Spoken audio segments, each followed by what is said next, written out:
Long live your turtle here. In this video, I'm going to be assembling, installing, and then reviewing the Fluval AquaClear Power Filter version 110, the largest AquaClear filter that Fluval offers. It's a hang on the back filter. I said it, hang on the back, and it's going on my turtle tank. Crazy? Maybe. Let's get to it.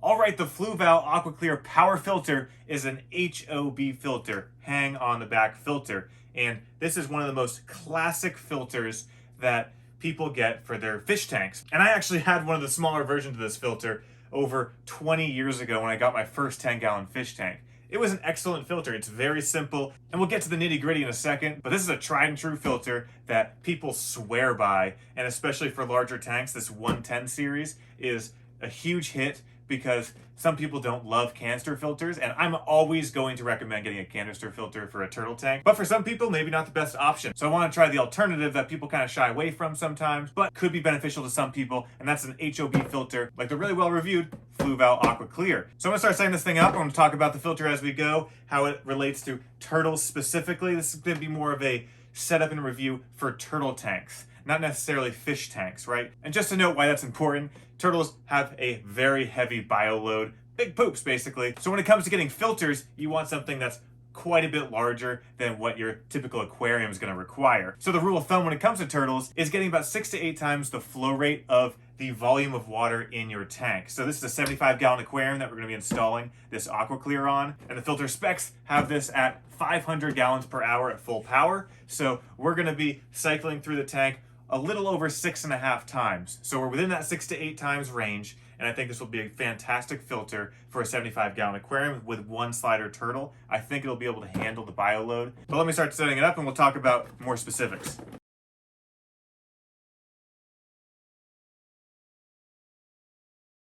All right, so everything's out of the box, and you can see this is a very straightforward, very simple filter.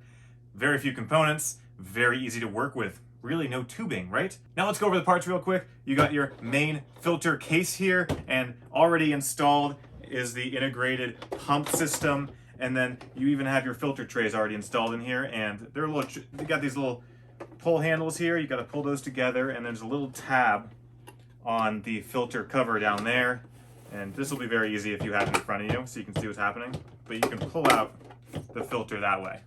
And this is basically where all your filtration is going to go. And they already installed the mechanical filtration, which is this giant sponge. It'll be a little biological filtration as well. They also provide you with an activated carbon bag that would sit right on top of your mechanical filtration. And while I have nothing against activated carbon, it's not a renewable resource. It gets used up after about 6 months, and you have to replace the bag fully.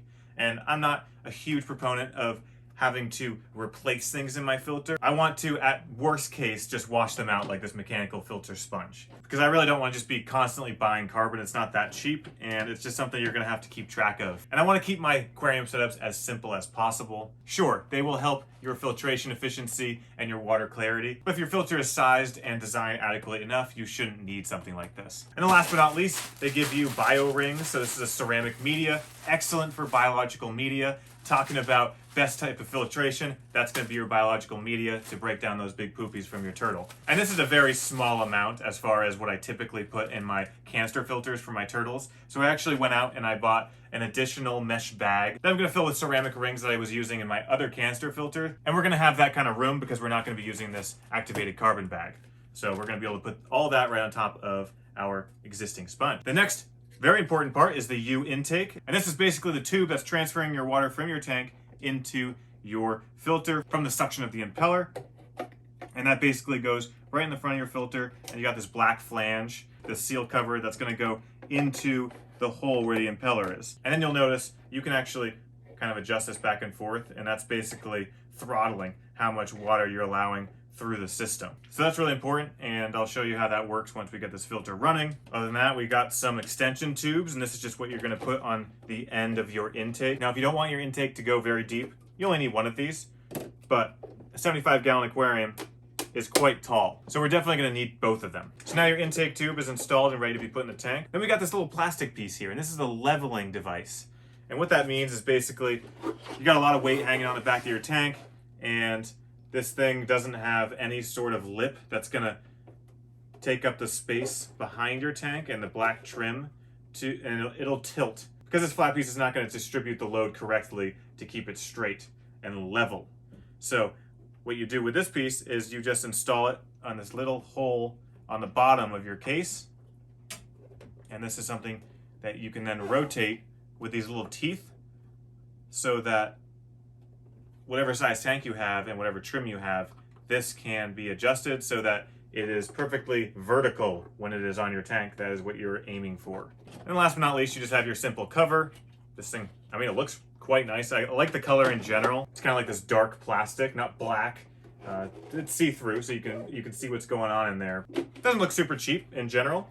It feels relatively sturdy. There's gonna be a lot of water in here, so I'm curious to just how this thing holds up. All right, so before we set this filter up on my tank, I just want to put together the biological media bags that I talked about earlier. So I already rinsed these because you got to rinse these out. They're just a little dusty. What they also give you is this mesh bag to put these in. So we're gonna do that first. Fastening device here. Ready to be installed in your tray. All right. So like I mentioned before, I'm not going to be using that activated carbon. So instead what I'm going to be doing is I got another net. This one's quite big, so hopefully we can make this work. I have all this room that I'm going to use up to about here. So what I'm just going to do is fill up this bag. This is just generic Imagitarium mesh bag. All right, I think I figured out how to deal with this. So I'm going to slide this in.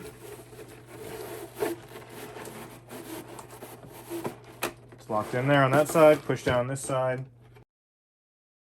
Then I'm actually going to take the ceramic media that came with the filter and put this on top. It's a little bit easier to work with. And there you go. We basically doubled the amount of biological filtration, which is critical for breaking down your ammonia to nitrites to nitrates. This is ready to be installed in the tank. Simple as that. Okay, so this is a good view of my 75-gallon aquarium. At the top, I have this glass cover here that's hinged in the middle.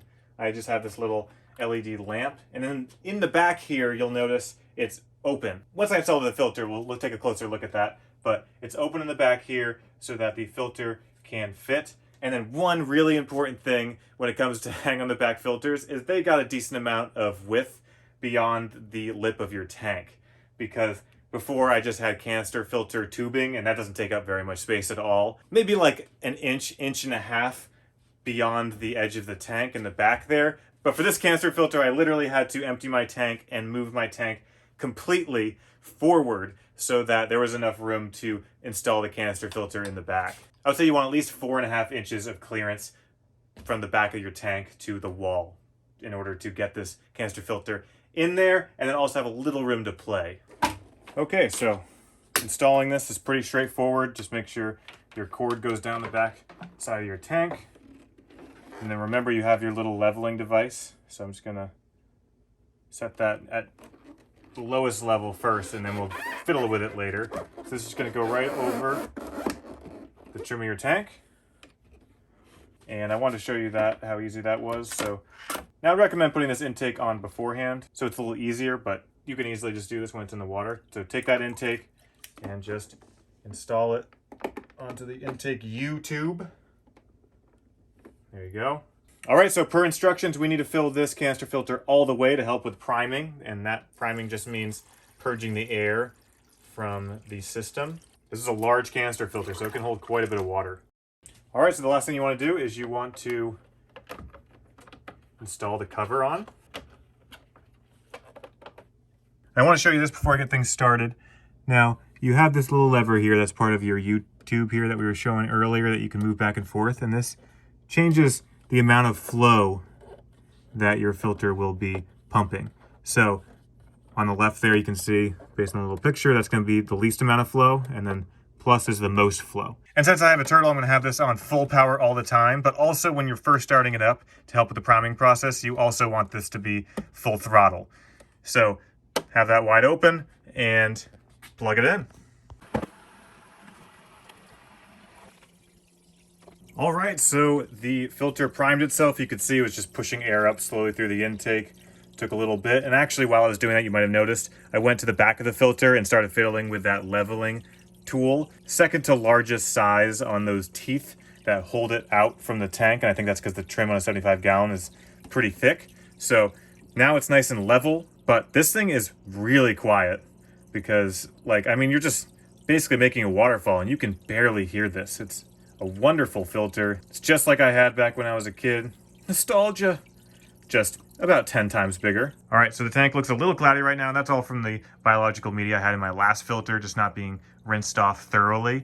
But this was perfectly clean water. So I'm gonna observe and take some measurements of the water in a week or two to see how this filter is keeping up with the tank quality that I require for my turtle.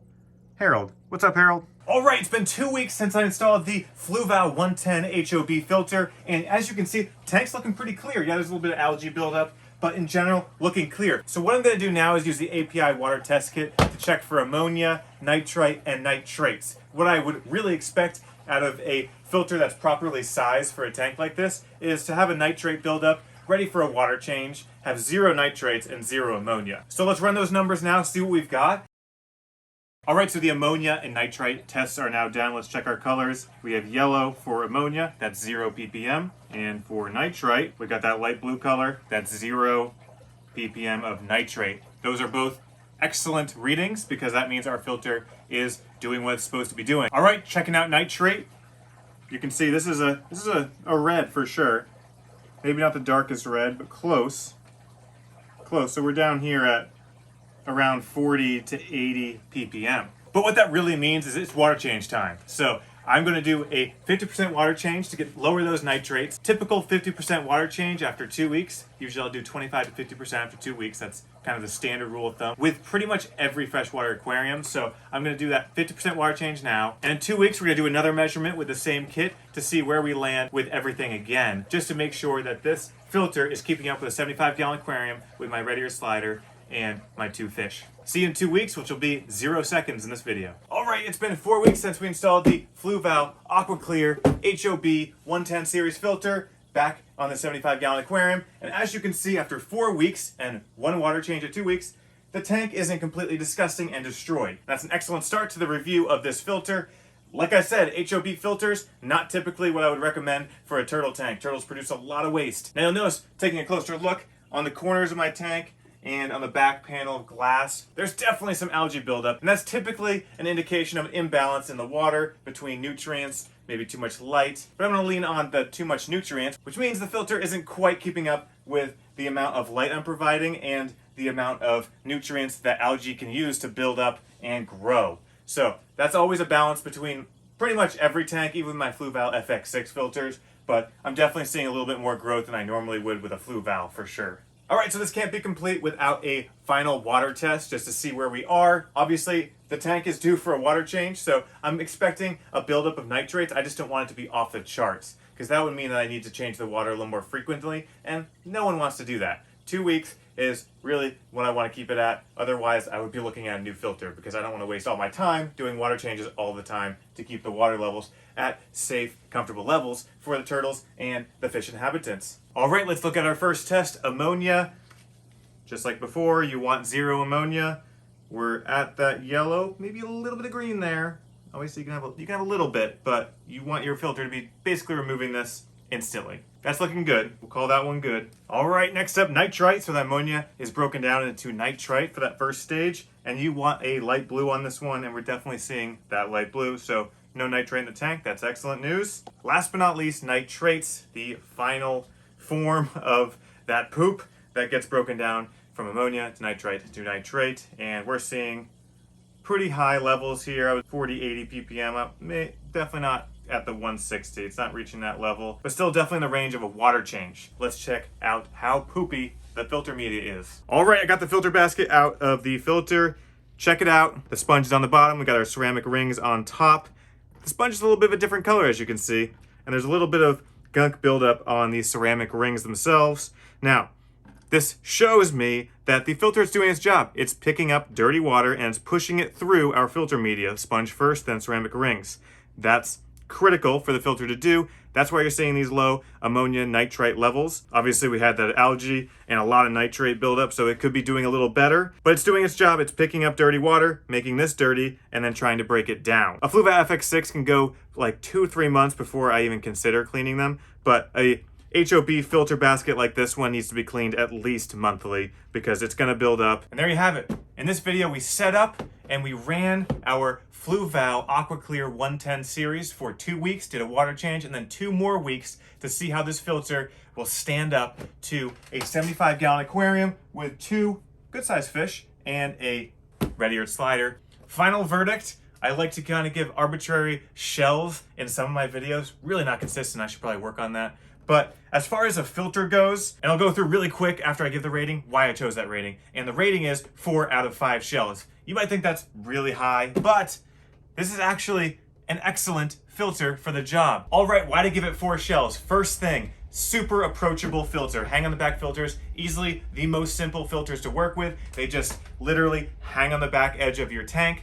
As long as you put some water in the filter and then plug it in, it works. It primes itself. It starts pumping that beautiful waterfall through your filter media with really so little parts and so little setup. Just check out my canister filter reviews if you want to see something that's quite a bit harder to set up. Number 2, maintainability. With that simplicity, it is so easy to access this filter after you've been running it. You just turn it off, and then you just take off this top of the filter that doesn't even have a clamp or anything. You just pop it right off, and then you can easily access the baskets that have all the filter media. You can just pull them right up and then go clean them, replace them, whatever you need to do. Then you just put it right back in the filter, put some water in, put the top back on, plug it in, you're done. It's so simple. For comparison, the Fluval FX series, wonderful filter, but you have to disconnect the hoses, which can be kind of annoying. You have to pull out the filter that is super heavy when it's under your tank because I never drain it correctly before I maintain it. And then you have a whole bunch of little hand screws that you have to undo, and then you can pull the cover off, and then you have to pull out all the media baskets. You have to separate them. Then you can clean and replace whatever you need to. Then you have to do it all over again, put it back, fill it with a decent amount of water, and put it back under your tank, hook it all up. It's a process. All right, number 3, and this might be a little controversial, especially coming from a turtle owner.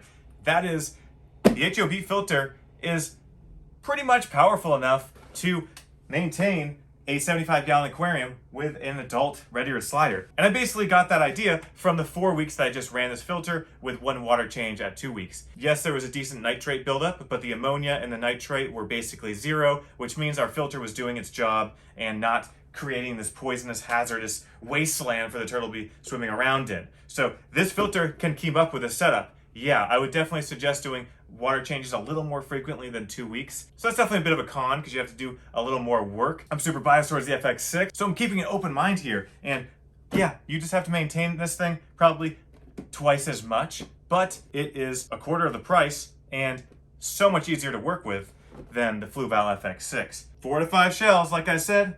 We're moving on though.